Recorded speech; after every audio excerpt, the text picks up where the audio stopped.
Olá meus irmãos, esse é o sexto vídeo sobre a história da igreja e nessa sexta parte a gente vai falar sobre como se deu a construção do Novo Testamento, né, que foi bem diferente da do Antigo. Né? O Novo Testamento se compõe de 27 livros e o Antigo Testamento se compõe de 46 livros.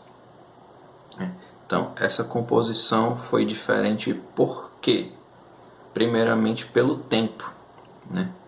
Pelo tempo. O Antigo Testamento, a escrita dele foi num espaço de tempo de 1500 anos ou mais, né? E o Novo Testamento foi apenas num espaço de tempo de 50 anos. Então, aí, muitas vezes, o Antigo Testamento maior. Primeiramente, a quantidade de livros. Segundo, o tempo que foi preciso para ser escrito, né? O Antigo, repetindo, 1500 anos ou mais, e o Novo Testamento apenas no espaço de tempo de 50 anos. A questão também é como se deu a escrita, né? No Novo Testamento já se tem ali que a gente pode chamar de tecnologia, já é um pouco mais fácil escrever, mas ainda muito difícil comparado com os dias de hoje. Mas já existia papel e papiro. Já no começo do Antigo Testamento ainda se foi escrito em pele de animais, né, com carvão. Já no Novo Testamento já se tem ali o papiro ou papel e a tinta, né, para se escrever, então já se torna um pouco mais fácil. Mas como se deu essa escrita? Nos evangelhos do Novo Testamento, que conta o quê? O principal objetivo é contar a história de Cristo, né? Mas Cristo, além dele próprio não escrever nada, ele também não fala para nenhum apóstolo escrever alguma coisa. E os relatos, a gente não tem nenhum relato que Cristo escreveu alguma coisa. Então, o Novo Testamento, diferente do Antigo, porque o Antigo era meio que Deus dava assim, tinha uma ordem para os profetas, né?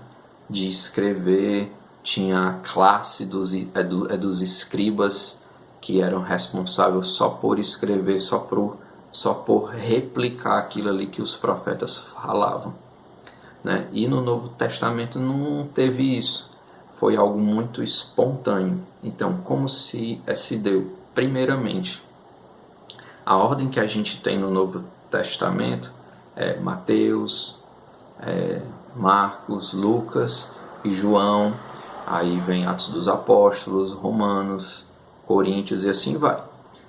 Né? Mas essa não foi a ordem que foi escrito. A ordem em que foi escrito, que nós temos conhecimento histórico, é o seguinte: Paulo foi o primeiro a escrever e, no entanto, ele foi o último apóstolo a ser escolhido por Cristo. Então, Paulo, o primeiro documento, né, que foi escrito, o Novo Testamento, foi a primeira carta aos Tessalonicenses, né? Os evangelhos foram muito tempo depois. A primeira carta aos Tessalonicenses, por mais que ela seja a primeira, ainda assim é muito tempo depois de Cristo, cerca de 20 anos. Então, a primeira carta aos Tessalonicenses, que é o primeiro escrito do Novo Testamento, foi escrito no ano 50 e Cristo morreu ali por volta do ano 30. Então, ali são 20 anos de espaço, né, para aparecer o primeiro escrito do Novo Testamento. Os evangelhos começaram a ser escritos só depois do ano 60. Né? O Evangelho de João, que foi o último juntamente com o Apocalipse, foi entre ali o ano 90 e o ano 100. Ou seja, mais de 50 anos depois da morte de Cristo, né? 60, 70, 80 anos depois da morte de Cristo. E isso quer dizer muita coisa. Por quê? Porque esse período, né, vamos pegar ali da ressurreição de Cristo e da ascensão do céu até o término do escrito do Novo Testamento, que é ali entre o ano 95 e o ano 100, né? Não se tem uma data exata, mas é nessa lacuna de tempo, né? O Novo Testamento ainda não existia na sua integralidade, sem falar nos livros apócrifos, né? Que a gente vai falar depois. Então não se tinha o Novo Testamento ainda, mas se tinha sim a igreja, tinha sim as comunidades, como vocês viram no vídeo anterior. E esses cristãos praticavam a fé cristã muito melhor do que nós, mesmo sem ter a Bíblia. Então não adianta dizer que a igreja primitiva era uma igreja bíblica, né? Não adianta dizer que a igreja primitiva seguia à risca as Sagradas Escrituras, porque eles não tinham as Sagradas Escrituras. Eles tinham o Antigo Testamento e mal, né? Porque não era todo mundo que tinha condição de ter um livro daquele. Você pega uma Bíblia escrita na época, era como se fosse hoje uma biblioteca. Cada rolo de pergaminho tinha 50 metros, 20 metros, 30 metros. Então, para você ter as Sagradas Escrituras, para você ter uma Bíblia na época, no caso só o Antigo Testamento, você tinha que ter uma biblioteca, entendeu?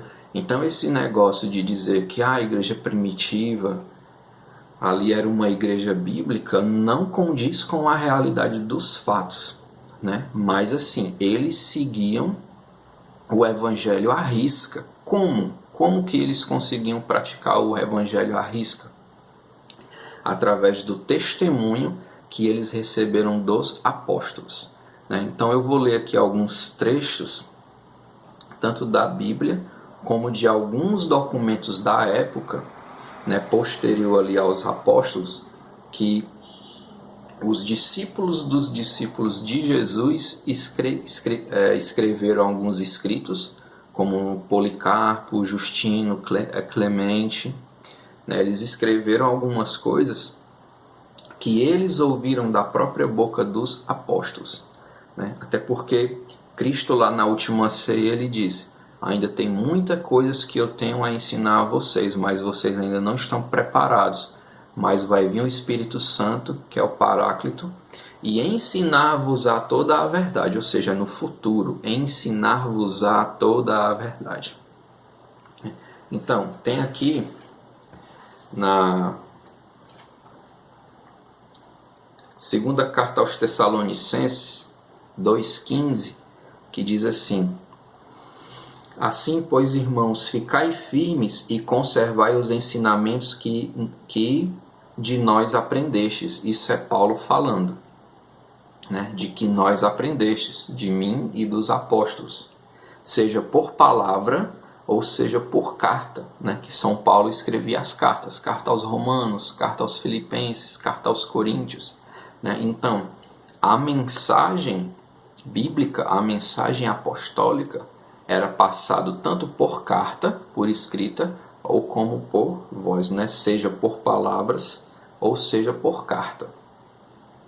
Lá em 2 Timóteo 2,2 diz assim: o que ouvistes não é o que lestes, é o que ouvistes de mim em presença de muitas testemunhas, confia-o a homens fiéis, que sejam capazes de ensinar ainda a outros. Em 2 Timóteo, é o mesmo, desculpa. 2 Tessalonicenses 2,5: não vos lembreis de que vos dizia estas coisas quando estava ainda convosco, né? Então, os apóstolos, eles aprenderam os discípulos dos apóstolos aprenderam as Sagradas Escrituras não lendo, eles aprenderam as Sagradas Escrituras ouvindo, né? Então, a tradição da nossa igreja é muito importante, porque ela é como se fosse a Bíblia não escrita. Então, tudo o que Jesus disse ali na Santa Ceia se cumpre na tradição, né? É tanto que no último capítulo de João, né? No último capítulo de João, João narra que ainda tem muitas outras coisas para Cristo ensinar, né? Lá na Santa Ceia ele fala, e no finalzinho do Evangelho de João, ele diz assim, ó, em 2 trechos. Evangelho de João 21, versículo 30. Desculpa, capítulo 20, versículo 30. Ele diz assim: Jesus fez na presença dos seus discípulos ainda muitos outros milagres que não estão escritos neste livro. Mas estes que estão aqui foram escritos para que creiais que Jesus é o Cristo, o Filho de Deus, e para que, crendo, tenhais a vida em seu nome. Então, resumindo o que foi que ele quis dizer aqui, que nem tudo que Jesus disse e fez está escrito, mas o que está aqui é como se fosse assim, o mínimo, o básico, né, para que você creia que Cristo é Deus e é o Senhor. Mais na frente, na outra página, capítulo 21 de João, versículo 25, ele conclui o Evangelho dizendo assim: Jesus fez ainda muitas outras coisas. Se fossem escritas uma por uma, penso que nem o mundo inteiro poderia conter tantos livros que deveríamos ter escrito. Né? Então, a própria Bíblia, né, a própria Sagrada Escritura está dizendo que nem tudo que Jesus ensinou, que Jesus fez, está nela. Então, como São Paulo diz, guardai o que a gente fala, guardai o que ouvistes, é por causa dessa tradição que o Espírito Santo vai ensinando, vai dando luz à igreja ao seguir dos séculos, né, que são 2000 anos. É tanto que a gente vai ver depois que essa igreja primitiva, mesmo sem Bíblia, ela já praticava o que a igreja sempre praticou, né? Igreja primitiva e igreja católica só são 2 nomes diferentes de uma única instituição. A igreja primitiva não se acabou. Se a igreja primitiva é a igreja verdadeira de Cristo, então ela tem que estar de pé até hoje. Se a igreja primitiva deu lugar à igreja católica, que é pagã, que é idólatra, que é não sei o que mais, então Cristo foi derrotado. A promessa que ele disse que as portas do inferno não prevaleceriam sobre a igreja dele e que ele estaria convosco até o fim dos tempos e que ele ia deixar o Espírito Santo, que não ia deixar a igreja dele errar, ele mentiu e falhou. Porque deu lugar à igreja católica, que é pagã, é idólatra, não sei o que mais. Então, a promessa de Cristo se manteve e está de pé até hoje, né? Então não existe nenhuma diferença entre igreja católica e igreja primitiva. A diferença é o quê? Que a igreja primitiva estava na clandestinidade, sob lei do Império Romano, e a igreja católica foi quando ela passou a ser não mais perseguida, né? Ela saiu de debaixo da terra, das catacumbas, para cima da terra. Somente essa é a diferença. E há outros escritos de bispos e padres da época da igreja primitiva que já chamava a igreja católica de católica. Por quê? Porque eles falavam em grego. E a palavra católico significa universal. Então a igreja de Cristo é a verdadeira igreja universal. O que quer dizer universal? Que está no mundo inteiro, que abraça o mundo inteiro, que é a mesma fé em todos os lugares. Amém? Então até o próximo vídeo.